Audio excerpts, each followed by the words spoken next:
நேற்று இரவு பாகிஸ்தான் ஆப்கானிஸ்தான் மேலே, அதுவும் மருத்துவமனையில், காபூலில் இருக்கக்கூடிய முக்கிய மருத்துவமனையில் குண்டு போட்டதன் விளைவாக 400 நோயாளிகள் இறந்து போயிட்டாங்க. 300 நோயாளிகள் இப்போவோ அப்போவோ அப்படின்னு ரொம்ப சீரியஸான கண்டிஷனில் இருக்கிறாங்க.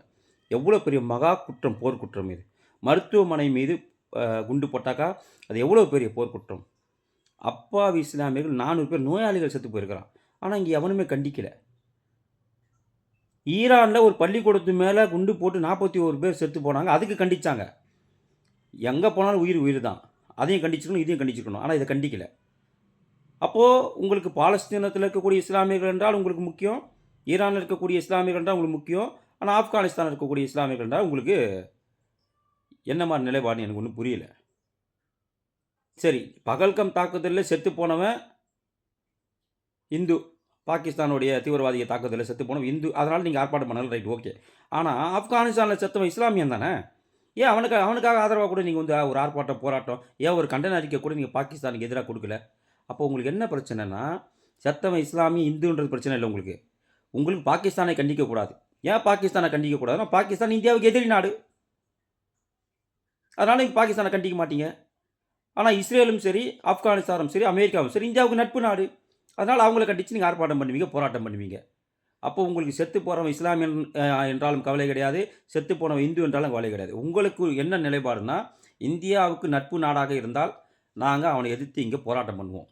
இதே இந்தியாவுக்கு எதிரி நாடாக இருந்தால் அவனுடன் நாங்கள் நட்பு பாராட்டுவோம்.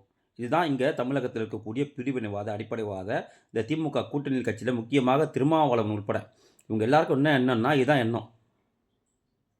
அப்போது பாலஸ்தீனில் செத்தவனுக்காக நீ போராட்டம் நடத்துகிற, இஸ்ரேலில் ஈரானில் செத்தவனுக்காக போராட்டம் நடத்துனாக்கா, அப்போ நீ ஆப்கானிஸ்தானில் செத்தவனுக்கு போராட்டம் நடத்தணும். உண்மையிலே உனக்கு இஸ்லாமியர்கள் மீது பட்டுதல் இருந்தால், இஸ்லாமியர்கள் உனக்கு தொப்புள் கொடி உறவுகள் என்றால், நீ பாலஸ்தீனுக்கு ஆதரவாக எப்படி போராட்டம் நடத்துகிற, ஈரானுக்கு எப்படி ஆதரவாக போராட்டம் நடத்தும், அதே மாதிரி வளைகுடா நாடுகளுக்கு ஆதரவாகவும் ஆப்கானிஸ்தான் ஆதரவாகவும் நீ போராட்டம் நடத்தியிருக்கணும். ஆனால் நடத்தலையே.